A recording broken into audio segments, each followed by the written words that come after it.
You know, there's a lot of talk about cultural death and disenfranchisement, and it's usually couched in terms of some happy naked people in the rainforest or in Tajikistan making their rugs or milking their camels or something. And isn't it too bad that their culture is being blown up and traded in for mall culture and shopping by remote? But in fact, all culture is being destroyed. All culture is being sold down the river by the sorts of people who want to turn the entire planet into an international airport arrival concourse. And that's not the victory of somebody's culture over somebody else's culture. Nobody ever had a culture like that. That's just the victory of schlockmeisterism and crapola over good taste and good sense. Well,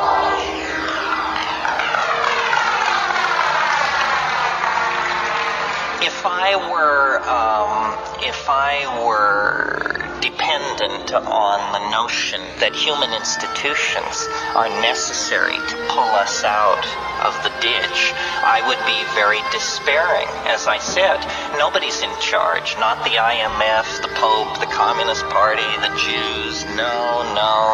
Nobody has their finger on what's going on. So then why hope? Isn't it just a runaway train out of control? I don't think so. I think the out of controlness is the most hopeful thing about it. After all, whose control is it out of? You and I never controlled it in the first place. Why are we anxious about the fact that it's out of control? I think if it's out of control, then our side is winning.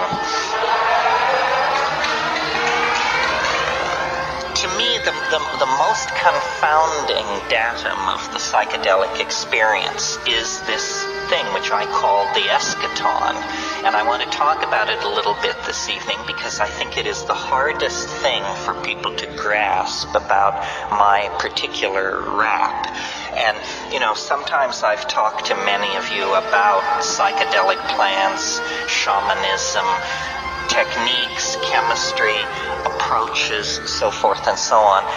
I'm approaching this evening as a graduate seminar. I figure everybody has their little mojo kit and their particular way of approaching these things. And then the question is, you know, what kind of conclusions can we draw? And the conclusion I draw is, and this is sort of pulling together what I said before, we are central to the human drama and to the drama of nature and process on this planet. The opposition, which is science, well, first let me say this. Every model of the universe has a hard swallow. What I mean by a hard swallow is a place where the argument cannot hide the fact that there's something slightly fishy about it. The hard swallow built into science is this business about the Big Bang. Now let's give this a little attention here. This is the notion that the universe, for no reason, sprang from nothing in a single instant. Well, now before we dissect this notion, notice that this is the limit test for credulity.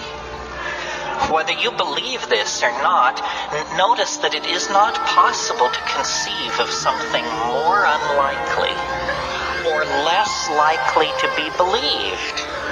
I mean, I defy anyone. It's just the limit case for unlikelihood that the universe would spring from nothing in a single instant for no reason. I mean, if you believe that, my family has a bridge across the Hudson River that will give you a lease option for $5. It makes no sense. It is, in fact, no different than saying, and God said, let there be light. And what this philosophers of science are saying is, give us one free miracle, and we will roll from that point forward, from the birth of time to the crack of doom. Just one free miracle.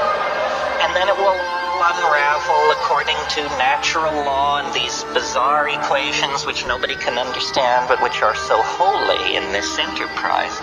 Well, I say then, if science gets one free miracle, then everybody gets one free miracle. And I perceive that it is true when you build these large-scale cosmogonic theories that you have to have a kind of an umbilical cord or a point to start from that is different from all other points in the system. So if we have to have a singularity in our modeling of what reality is, let's make it as modest and as unlikely a singularity as possible. The singularity that arises for no reason in absolutely empty space instantly is the least likely of all singularities. Doesn't it seem more likely, if we have to have a singularity, that it occurs in a domain with a rich history, with many causal streams feeding into the situation that nurtures the complexity?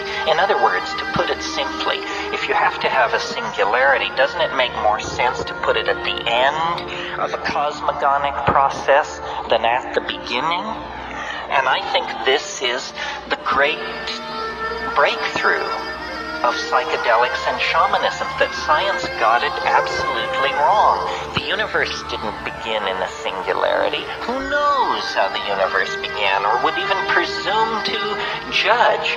But the universe ends in a singularity. It has been growing more singular, more complex, more unique, more novel every passing moment since it burst into existence. And if that's true, then we represent the kind of concrescence of universal intent.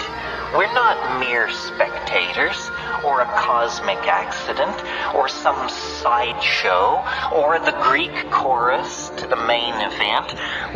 The human experience is the main event.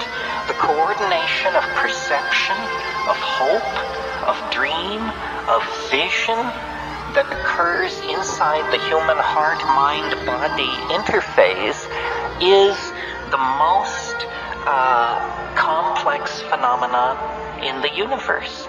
Now, even the physicalists will agree that the human neocortex represents the most densely ramified matter known to exist in the biological world. And you don't have to be a rocket scientist to see that human society, human history, human art, human literature represent things for which there is no analog in the world of wasps, groundhogs, killer whales, and so forth and so on.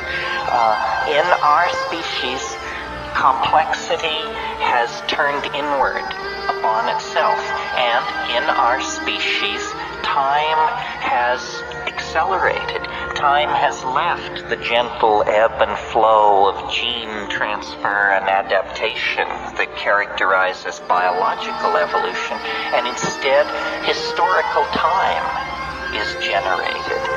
And so I believe that science and its reluctance to deal with the psychedelic experience and the way in which science has used then law to suppress its rival, in this case, arises out of a profound discomfort on the part of science about this future state of complexification that is clearly the grail, the dwell point, the end point of the human historical process. No one of us, I think, can imagine that history could go on for another 1,000 years. I mean, what would it look like at the current rate of population growth, spread of epidemic disease, rate of invention, connectivity, depletion of resources, the atmosphere? It is impossible to conceive of another 1,000 years of human history. History then is ending. History is a kind of gestation process. It's a kind of metamorphosis. It's an episode in the life of a species. If you think of the simple example of metamorphosis, that of caterpillar to butterfly, we all know that there is this intermediate resting stage where the caterpillar is, for all practical purposes, enzymatically dissolved and then reconstituted as an entirely different kind of organism with different physical structures, different eyes, different legs, a different way of breathing, with wings where no wings were before, with a different kind of feeding apparatus. This is what's happening to us. History is a process of metamorphosis. It's a pupation stage.